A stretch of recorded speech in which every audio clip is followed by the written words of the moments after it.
Get out. How dare you try to outshine my grandson at his own party?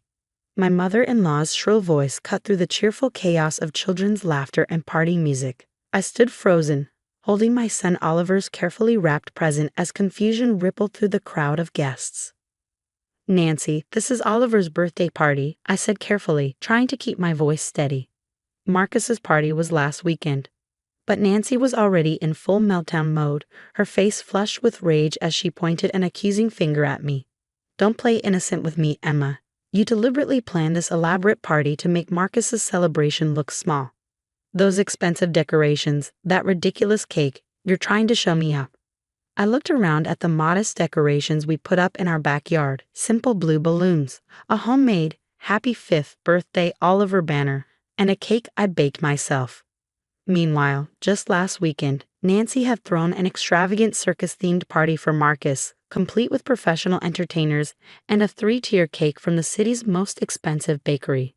Mom, stop it. My husband James stepped forward, his voice firm. This is Oliver's day. You're making a scene. Nancy's eyes narrowed. Of course, you take her side. She's turned you against me, against your own nephew. Well, I won't stand for it. She stormed over to the gift table and began grabbing presents, throwing them into a pile. These are probably all better than what Marcus got, aren't they? Trying to make him feel bad about his gifts. She was practically screaming now as horrified parents pulled their children close. Nancy, please, I begged, watching Oliver's lower lip start to tremble. The kids are getting scared. Good, she spat, knocking over a stack of party favor bags. Maybe now you'll understand how Marcus felt when you upstaged his special day. Everyone out. Party's over. Parents began hurriedly gathering their children, throwing apologetic looks our way. My sister Lisa, who had been quietly taking photos throughout the party, caught my eye and gave a subtle nod. I didn't understand its significance then, but I would soon enough. As guests rushed to leave, Nancy continued her tirade, growing more dramatic with each passing moment. She grabbed Oliver's birthday cake, the one I'd spent hours decorating with his favorite superhero characters, and dumped it in the trash. Mom, James shouted, finally losing his patience. That's enough. No, it's not enough, she screeched. Look at all this. The bounce house, the face painting station, the party games.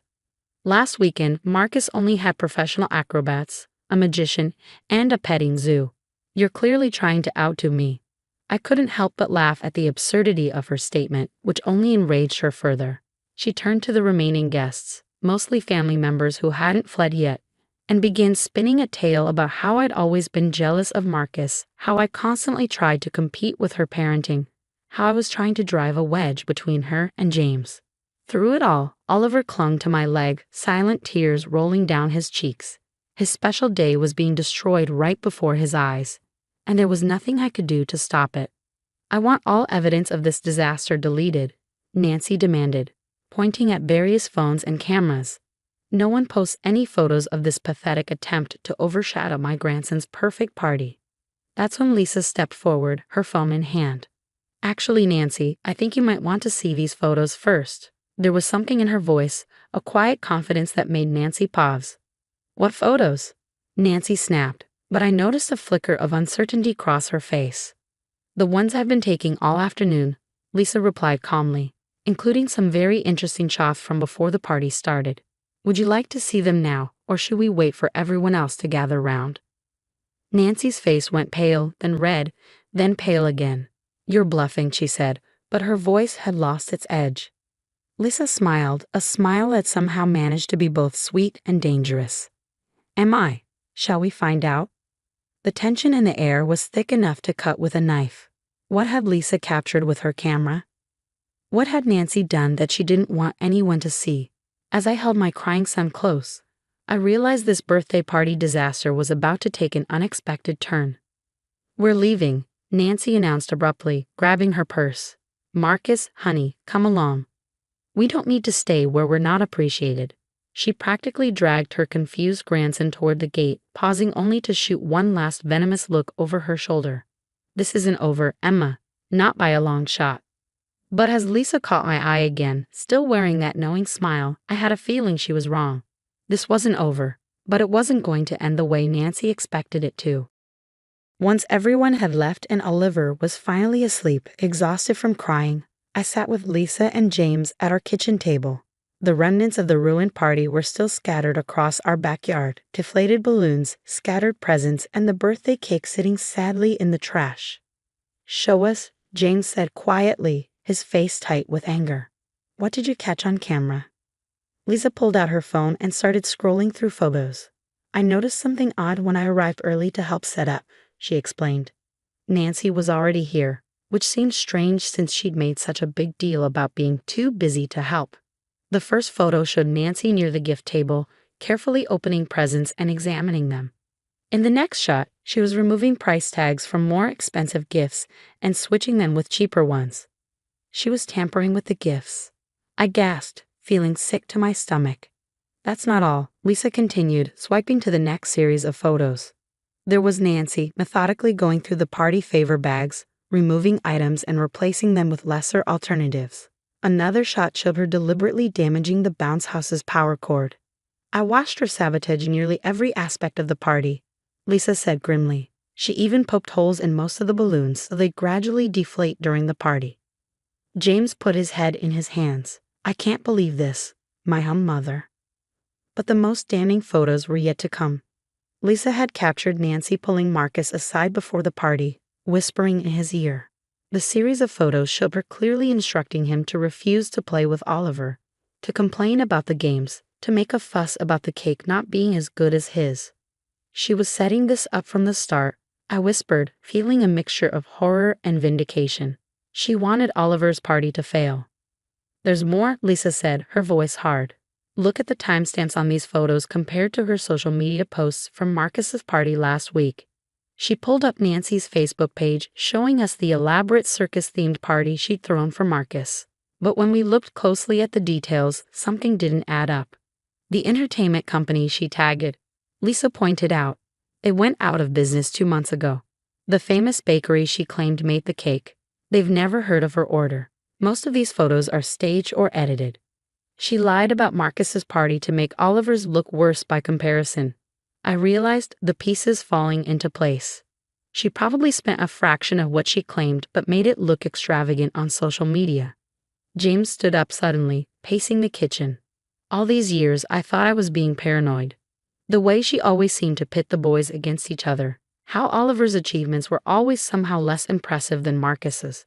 "She's been playing this game since day one," Lisa confirmed. "I've suspected for a while, which is why I started documenting everything. Today was just the first time she got sloppy enough to get caught." I thought about Oliver upstairs, how heartbroken he'd been when his grandmother ruined his special day. How many other moments had she poisoned? How many times had she manipulated situations to make my son feel less than his cousin? "What do we do with this?" I asked, looking at the damning evidence on Lisa's phone. "First," Lisa said, "I've already backed up all these photos to the cloud. Nancy can't delete or deny them." "I want to confront her," James said firmly. "She needs to face what she's done." "We need to be smart about this," Lisa cautioned. "Nancy's proven she's manipulative. If we confront her privately, she'll find a way to spin it." "So what's our alternative?" I asked. Lisa's smile returned, that same knowing smile from earlier. "Well, she did make quite a scene today. Lots of witnesses, lots of other parents who probably have their own stories about Nancy's behavior. And she does love social media." I caught her meaning and felt a spark of satisfaction. "You think we should make this public?" "I think," Lisa said carefully, "that Nancy has spent years carefully crafting her image as the perfect grandmother. Maybe it's time everyone saw the real her." James nodded slowly. "She's always cared more about appearances than anything else. This would hit her where it hurts." "But first," I interjected, "we need to make this right for Oliver. He deserves a real birthday celebration." "Already on it," Lisa grinned, pulling out another set of photos. I took pictures of all the original gifts before Nancy tampered with them. I've got a list of everything she damaged or changed, and I happen to know that the parents from Oliver's class have started a group chat about throwing him a makeup party. For the first time since the disaster began, I felt hope rising in my chest. Nancy had tried to ruin my son's birthday, but she failed to account for one crucial detail. Unlike her, we had real friends and allies, people who cared about the truth more than appearances. Tomorrow, James said firmly, we start setting things right. Lisa nodded, gathering her evidence. Nancy wanted attention on social media. Well, she's about to get more than she bargained for. As we made plans late into the night, I couldn't help but think about how fitting it was that Nancy's own obsession with appearances would be her undoing. She'd spent so long trying to make everyone else look bad that she'd never considered how bad she might look when the truth came out. The next morning would bring a reckoning, and for once, Nancy wouldn't be able to manipulate her way out of it. The photos didn't lie, and soon, everyone would see exactly what kind of grandmother she really was. The fallout was swift and devastating. Lisa posted the photos in our community Facebook group first thing in the morning. A carefully selected collection that showed Nancy's deliberate sabotage without including any shots of the children. Within hours, the post had hundreds of shares and comments. I always knew something was off about how she treated Oliver, one mom wrote. Remember the school play when she kept pushing Marcus in front of him? This explains the soccer trophy incident, another parent added. When she accidentally broke Oliver's trophy but had Marcus's displayed prominently at her house. Nancy's carefully cultivated image as the doting grandmother crumbled as more people came forward with their own stories. Parents from previous parties, teachers from the boys' school, and even distant relatives began sharing instances of her manipulative behavior. She tried to defend herself, of course. Her first response was a long, rambling Facebook post claiming the photos were taken out of context, and that she was being persecuted for showing love to her grandson. But then Lisa released the video. I didn't just take photos, she told us that morning. I had my phone recording in my pocket when she was giving Marcus instructions before the party. The video was crystal clear. Nancy's voice could be heard instructing her 7-year-old grandson. Make sure everyone knows your party was better. And don't let Oliver have any fun, he needs to learn his place. When that video hit social media, Nancy's phone started ringing nonstop. First came the angry calls from family members. Then the parents from Marcus's class began withdrawing playdate invitations. Finally, her bridge club, her pride and joy, asked her to take a break from attending. How could you do this to children? Her sister demanded during a particularly heated phone call that was on speaker. They're both your grandsons. But the real change came from Marcus himself. During the makeup party we threw for Oliver the following weekend, a genuine celebration filled with love and authentic joy, Marcus pulled his cousin aside. I'm sorry, he said quietly. Grandma told me to be mean to you, but I don't want to be mean anymore.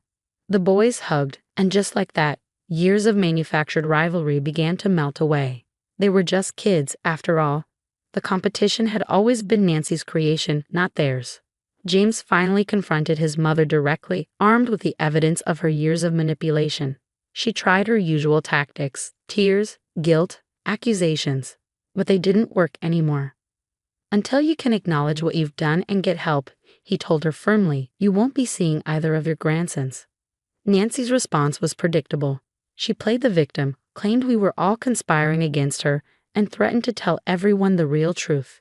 But the real truth was already out there, documented in photos and videos she couldn't deny. 6 months later, our family looks different. Oliver and Marcus have regular playdates without their grandmother's toxic influence. They're discovering they actually like a lot of the same things, something Nancy had always tried to prevent. Nancy herself has retreated from social media and community events. Last we heard, she's seeing a therapist, not because she wants to change, but because she thinks it will help her image. Some people never really learn. The other day, I found Oliver looking at photos from both birthday parties, his disastrous first one and the joyful makeup celebration. You know what, Mom? He said thoughtfully. I like the second party better. Everyone was real happy, not fake happy. Out of the mouths of babes, as they say. My 5-year-old had seen through what many adults hadn't, the difference between authentic love and manipulative performance.